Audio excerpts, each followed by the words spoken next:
All right, everyone, welcome into Morning Invest. I'm your host, Clayton Morris, along with Grover Dog. Grover Dog is sleeping right now, but he'll be back awake shortly enough, chewing on my hand. Today, we're going to be talking about the stimulus, the second round of stimulus checks. You know, I was skeptical about a second round of stimulus direct payment checks coming to the American people. It seemed like members of the administration, Congress, all kind of pulling away from that, talking about targeted stimulus now.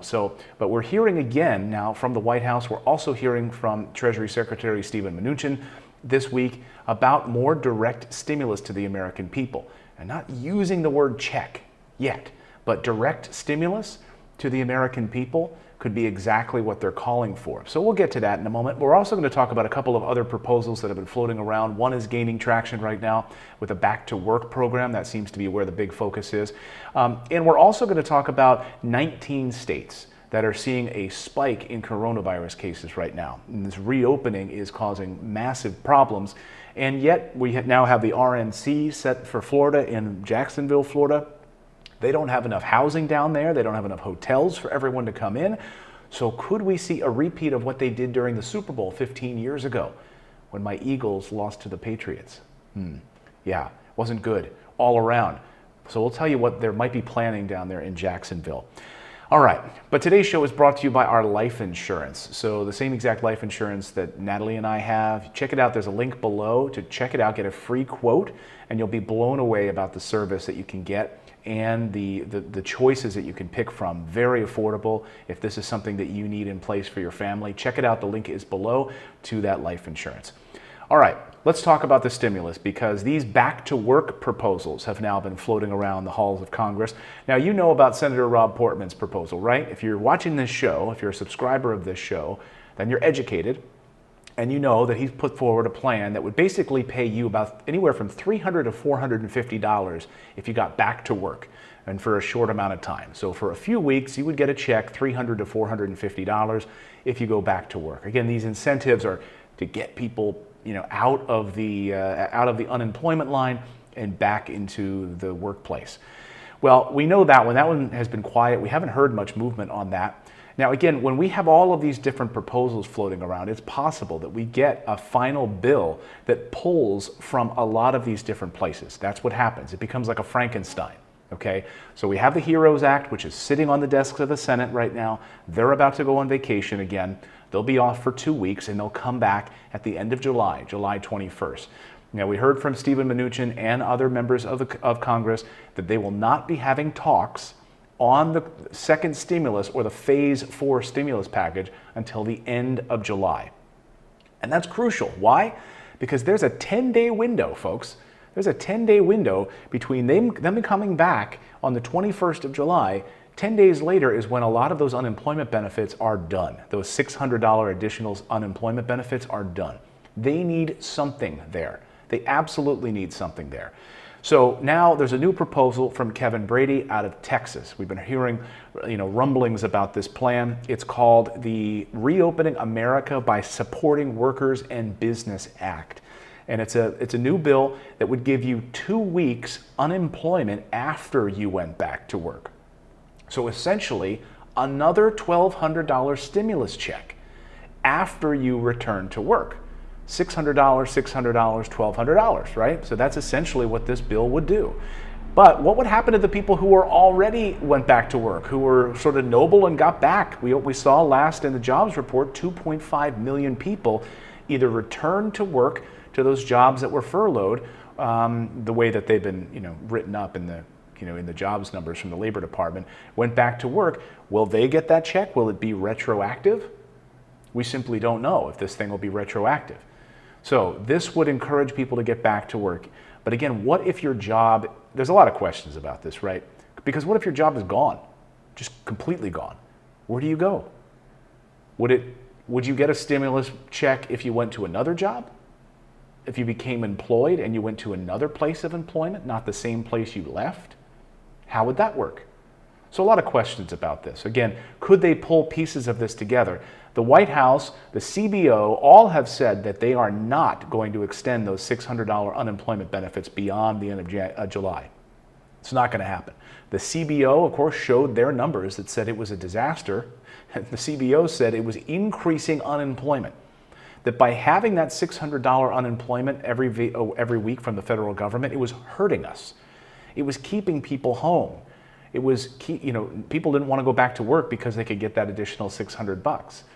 And then it forced a lot of companies to have to file, with the unemployment office to say, hey, John didn't come back. We invited him back. He's not coming back. And then, of course, unemployment offices have just been flooded, overwhelmed across the state level, and they're already just being crushed. So again, a lot of these plans are looking towards getting people back to work, which is great. That's great. The bill would also let employers report you if you didn't come back to work, and it would make it a lot easier for employers to do that under the bill. So they would say, hey, we've encouraged you to come back, you didn't want to come back, and there's going to be an easier setup and system for them to report you if you don't come back. I don't know how I feel about that. I feel horrible that someone would be invited back to work and they don't go back and they're trying to continue to take $600 a week from the federal government, playing this game, this little dance. But I also understand feeling unhealthy, not wanting to go into a place that hasn't put in proper security procedures to make sure that I'm safe and protected. Because now we're seeing a big spike in cases across the country as this thing is resurgent again. So the Fed, though, this is the back and forth now I want to get into with the stimulus here, because if we're going to see another round of direct stimulus payments, it's going to be because the Fed has been pushing us. I think when Jerome Powell speaks about what's going on in this economy, people pay attention. Congress seems to be paying attention because the Fed has gotten it right so far. They've managed to keep banks from going under. They've managed to keep inflation where it needs to stay. They've done a good job of getting liquidity into the market. Now their Main Street program is rolled out to help other small businesses that have been crushed. They've been getting it right, when Congress and the IRS have been screwing up left and right. There's still a huge number of checks that haven't gone out to people to help them right now. So the Fed came out on Friday, Jerome Powell, in his handwritten report on the COVID-19 crisis, sent this over to Congress. It's the semi-annual monetary policy report to Congress, and the central bank said that on Friday the outbreak has been causing, quote, tremendous human and economic hardship across the United States and around the world. And then Powell went on to predict this week that the recovery would likely be very slow in America, well into the millions unable to get back to work. Now, that's in stark contrast to what the White House is saying. Now, that letter that was sent on Friday moved markets because the markets weren't happy about it. Then we came back a little bit, but the markets were not happy because of what the Fed says. And I think the White House has been wanting the Federal Reserve to, make stuff up, lie, put on a smile. Basically, because, Powell doesn't smile, you're upset about it. He's giving us the facts right now. He's looking at these numbers. By the way, the CBO numbers are pretty much in line with the Federal Reserve's numbers. This is the Federal Reserve's forecast, what they see going forward. So they sent that official letter to Congress, and it's not pretty. And it's very similar to what Powell just said in his speech. Take a listen. With the easing of social distancing restrictions across the country, people are increasingly moving about, and many businesses are resuming operations to varying degrees. At the same time, many households have been receiving stimulus payments and unemployment benefits, which are supporting incomes and spending. Activity in many parts of the economy has yet to pick up, however, and overall output is far below earlier levels.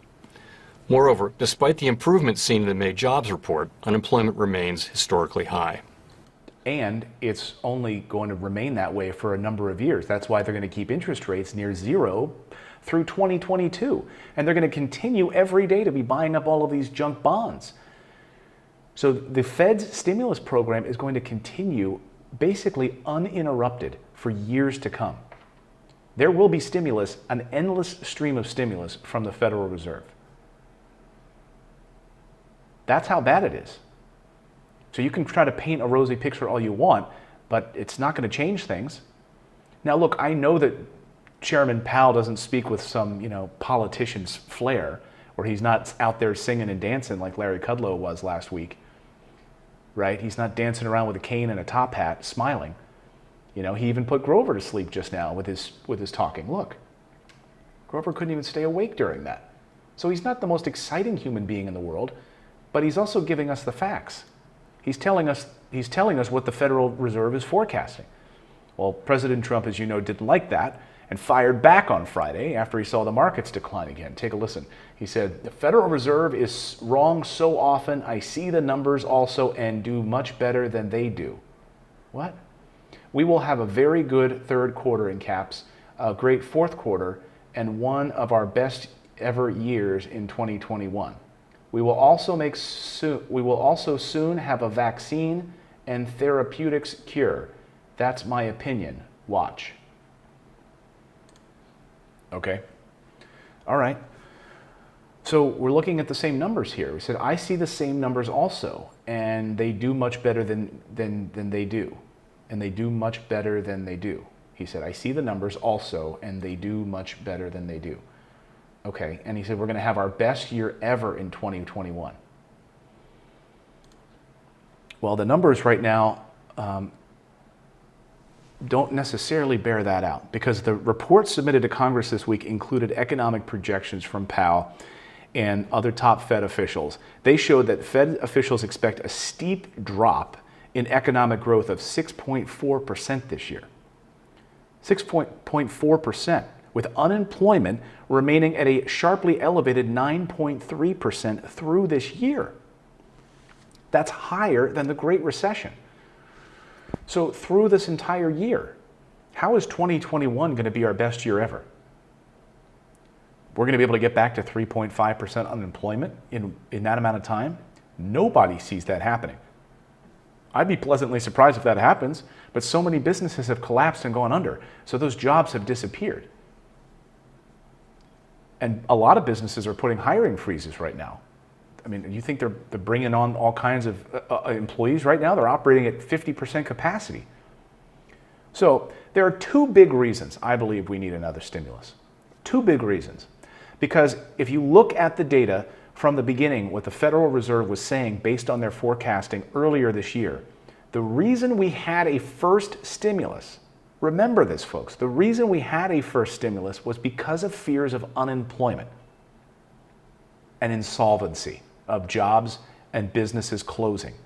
That's the entire reason we had a stimulus and direct payments to the American people of $1,200. So there are two big reasons why I believe we need another round of this. Some kind of direct payment to the American people. Now, I'm on board with what Bernie Sanders, Kamala Harris, and Ed Markey in the Senate have been calling for, which is that $2,000 per month through the end of the year. I'm on board with that.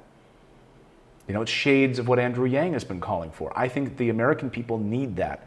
So many of you right now telling me in the chat that you will not be able to pay your bills. You've been waiting on stimulus money. And the data shows that when people got these checks, they used them. Most people used them almost immediately. It didn't even last them a few weeks. So the first notable tidbit of information here that I want to talk about, there's two reasons why we need another stimulus. The first one is that the expectation that interest rates would remain low through 2022 from the Federal Reserve. The Fed keeps rates low to encourage lending and business expansion, right? And the reason that they're keeping it low is to do that because they know we're in deep, deep trouble, okay? You don't keep them this low for no reason. The fact that we could see almost 3 years of 0% rates shows that we are in this for the long haul, folks. And the fact that the Fed said that already, the fact that Jerome Powell said that at the meeting and then handed this letter to Congress over the weekend or on Friday night that says we are not going to touch interest rates through 2022, that we're going to continue our stimulus program for years to come. That should be all the data you need right there to know that what the Fed sees is troubling. The second big reason we need another stimulus is because of unemployment.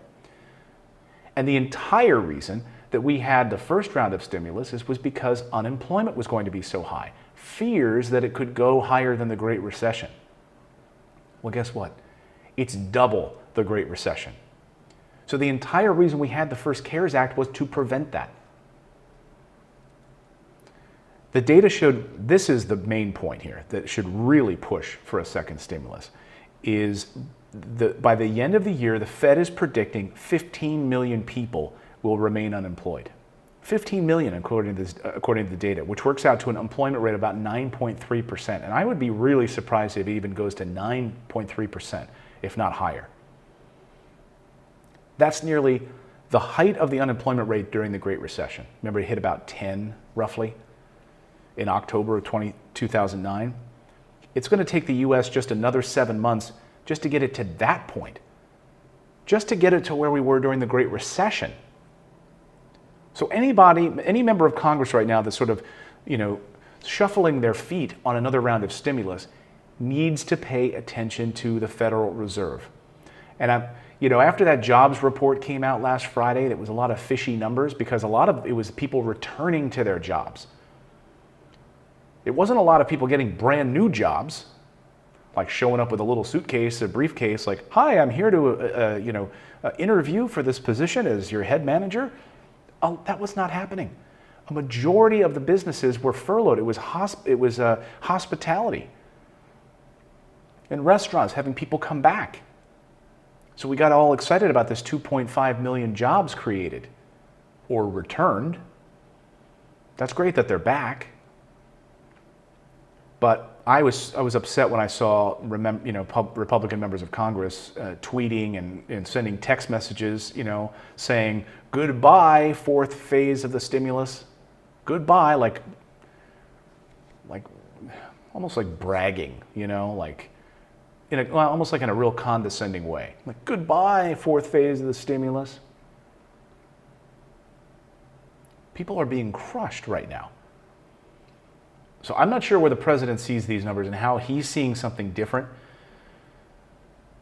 than the Fed chief and others in the CBO. The Federal Reserve is wrong so often. Okay, and you haven't been wrong? Remember when you said this virus was not a big deal? I mean, if we're going to call out people for being wrong, right? I'm an equal opportunity offender here on this show. I don't care who you are, Republican, Democrat. I just try to tell it like it is. And so the CBO has their own set of forecasting numbers. The Federal Reserve, okay, on which our entire banking system relies, has their own forecast. I'm telling you, that data is going to be probably pretty accurate, I would think. My bet would be to go with the Federal Reserve's numbers on this. Am I a fan of this crazy spending? Am I a fan of buying up municipal bonds and all this other junk and the treasury-backed securities or mortgage-backed securities? No. It's what got us into the first collapse, right? All those mortgage-backed securities that we thought Wall Street wasn't doing anymore. But guess what? They still are. Because we rolled back part of Dodd-Frank. They're able to bundle this crap together again, and there's a lot of garbage floating around Wall Street. Who's cleaning it up? We are. Federal Reserve cleaning it up once again. Look, this would all be fine and good if a lot of these states, like we saw John here, one of our viewers, John Shanks, he's up in Maryland. He said, we're reopening. We're about to head into phase 2, or stage 2, phase 3, I think, in Maryland. So more things are getting open. In Pennsylvania, things are getting, restaurants are opening to higher capacity, all of this stuff. Parks are, different community centers are getting back. Gyms are starting to allow to be open again. In certain areas. So, and like YMCAs and those types of places are reopening. But at what detriment? Because now we're seeing the data and 19 states are seeing surges in cases. California, Oregon, Arizona, and people are saying, oh, the heat, right? The heat kills this thing. Okay, how do you explain Arizona heat right now and the fact that this thing is resurging in Arizona? Yes, a lot of it has to do with new testing. But the problem is that the testing exists, but also hospitalizations are up. So it's not out of whack. It's not as if we just have more tests, that means we're seeing higher numbers. That's not the case. We're also seeing an increase in hospitalizations. Texas, Florida, Georgia, South Carolina, Kentucky, Tennessee, all states where we're seeing coronavirus spikes. Oklahoma, where, of course, President Trump is set to hold his rally. It got pushed back from a Friday to a Saturday. And as I reported here on the show yesterday, in order to go to a Trump rally, you need to sign a waiver. You need to go to their website and you have to include a liability disclaimer. You have to fill it out saying that if you get sick and get coronavirus at this event, you cannot sue President Trump. No joke, this is exactly what it says. So how many of you would go to that rally? I mean, really? Like I said, I don't care how much you like a president. I don't care if it's Abraham Lincoln and you knew you could catch coronavirus and die from it. You know, I saw a story this morning about the 22-year-old girl who got coronavirus. They had to do a double lung transplant on her in Chicago. Double lung transplant. And they showed pictures of her coronavirus lungs versus the healthy lungs that they implanted. It was like a shriveled raisin compared to these healthy lungs. That's what coronavirus does to people's lungs. They say it can take years to heal if you get coronavirus lungs. And in rare situations, lung transplants as a result of it. So if you're already asthmatic or you have some pre-existing health condition, why do you want to take that risk right now? And other reports say that it takes 7 years off of your life if you get it and recover. 7 years. And they still don't know what it does to your kidneys. Is it worth going to this? Is it worth going out to one of these? Watch it on TV. I don't know. I wouldn't be doing it. But we're seeing a resurgence right now, and the World Health Organization has issued a warning about it. Because you're seeing certain states that are getting a little cautious about reopening. There are certain states that we're thinking about, or certain cities in particular, in Nashville, Tennessee, they were about to roll into their phase 3 opening. So you could roll down Broadway right in the middle of beautiful Nashville, one of my favorite cities, and start going into restaurants and doing other things there. And they're actually delaying that reopening because they've seen a spike in cases in Tennessee. So the World Health Organization, the head of the World Health Organization, he's a little difficult to understand, but just pay attention to what he says about this resurgence. Listen closely. But the fight is not over. Most people remain susceptible to this virus, and the threat of a resurgence remains very real. All of us have a part to play in protecting ourselves and protecting others.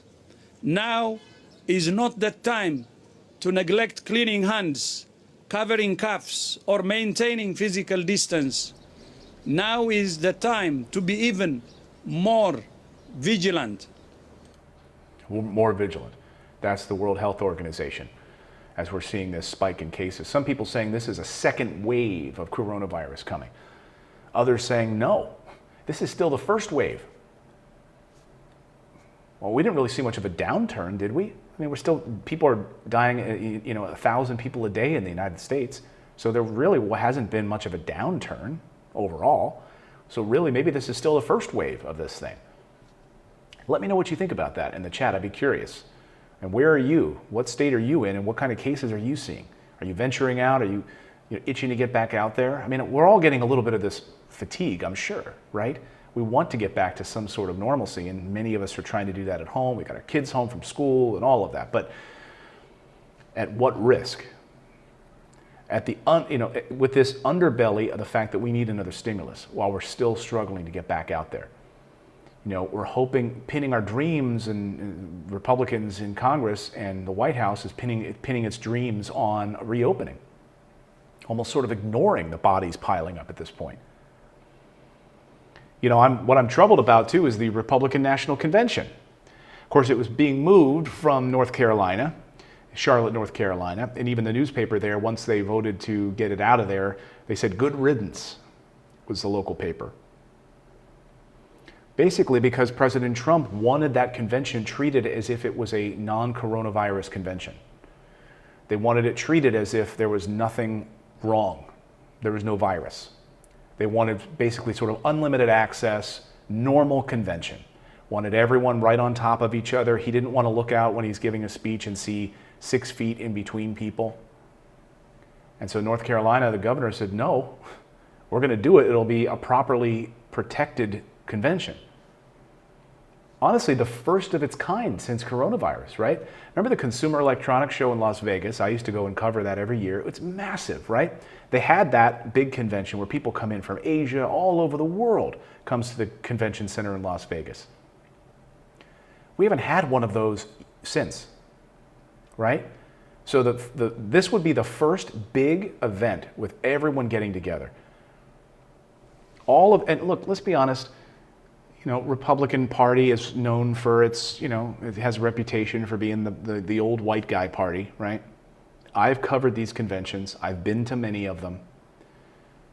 When I was in Cleveland covering the last Republican convention, it was rare to see like a 20-year-old, unless they were part of the news media covering it. It's not a lot of young people, right? It's older folks that go to these conventions, let's be honest. That's a susceptible population to this virus. So now it's being moved from Charlotte to Jacksonville, Florida. Now you'll remember what happened in Jacksonville during the Super Bowl 15 years ago, right? Now I lived in Florida at the time. I lived in Orlando at the time.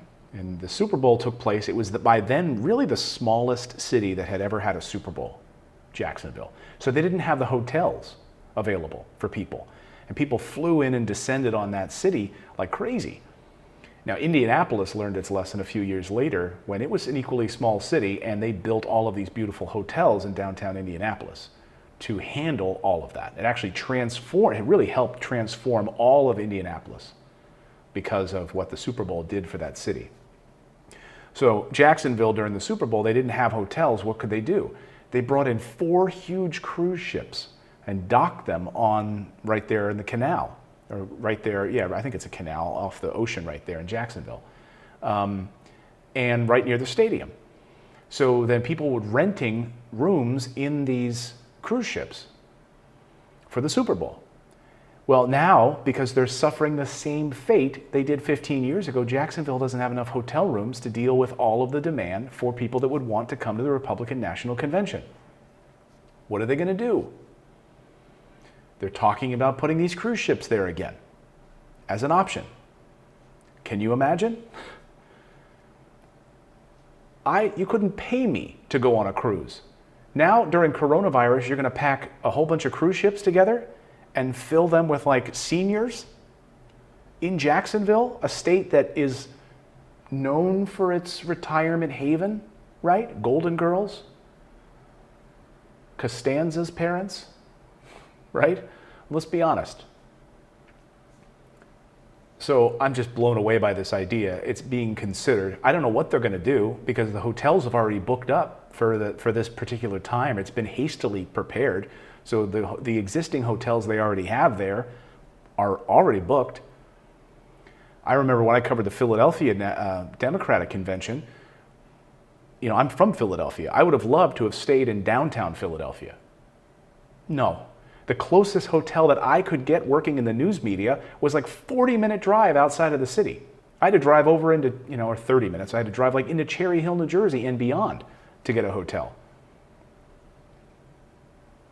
So I understand, when you have these big conventions, even Philadelphia, one of the largest metropolitan areas in the country, ran out of hotel rooms.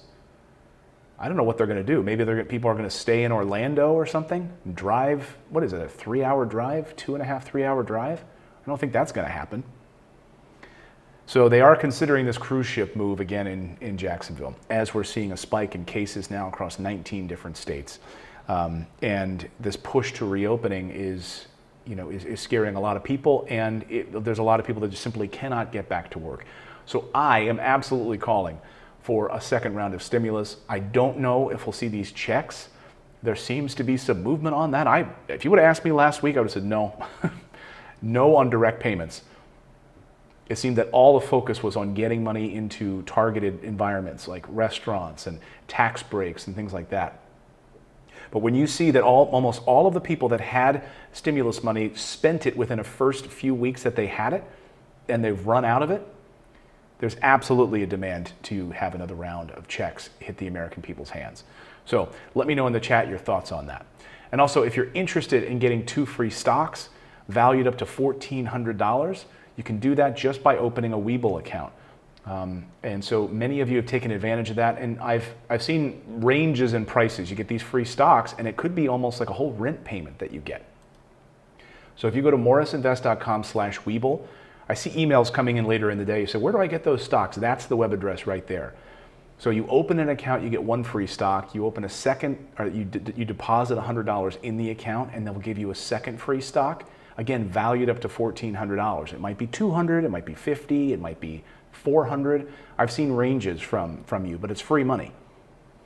And then you're entered into the chance for that third stock, that premium stock, a Google stock, Apple, or Walmart, which is up to $1,700. So it's free money. I mean, even if you get $500, and then you can close the account. You know, you don't have to do anything more with it.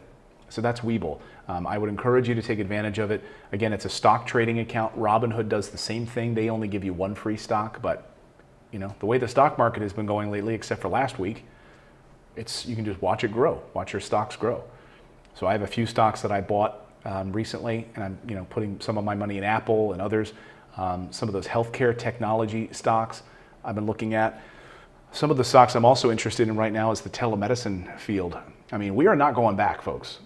We are not going back to an era where doctors are not able to jump on Zoom and consult with patients. Telemedicine is here, and it was already here, and now it's here to stay. Once we have 5G rollout, it's game over. Medicine will change forever. Once 5G rolls out in full capacity, the internet speed that we will have, where a doctor in India could literally using AR could be performing a surgery on someone in the United States. It's already happening. And so with 5G speeds where there's 0 latency, and they'll literally be able to, with using mechanical grips, be able to perform surgeries from thousands of miles away, it's here. So that's where I'm putting some of my money right now into some of those areas. Also cryptocurrency and others. So we're going to have a full crypto show next week here on the show. I'm really excited about that. So if you want to learn about crypto technology or cryptocurrency, you want to learn about the future of the people's money instead of the printing of money like we get from the Federal Reserve and the Treasury, then you've got to pay attention next week. We're going to deep dive that. I'm really excited to have Anthony Pimplano on the show. He's an expert in that field. So he's been studying it since 2009. And he's an expert in Bitcoin and all of those things, the people's currency. So I'm going to ask a ton of questions. I'd love for you to send as many questions as you have. I'll make a post here on the channel so you guys can put your questions in there and we'll get those answered, okay? Thank you so much for subscribing to the channel. If you're new here, please hit that subscribe button. Also give me a like, a thumbs up, because we're trying to push this one up to 4,000 likes if we can. So thank you so much for joining us today.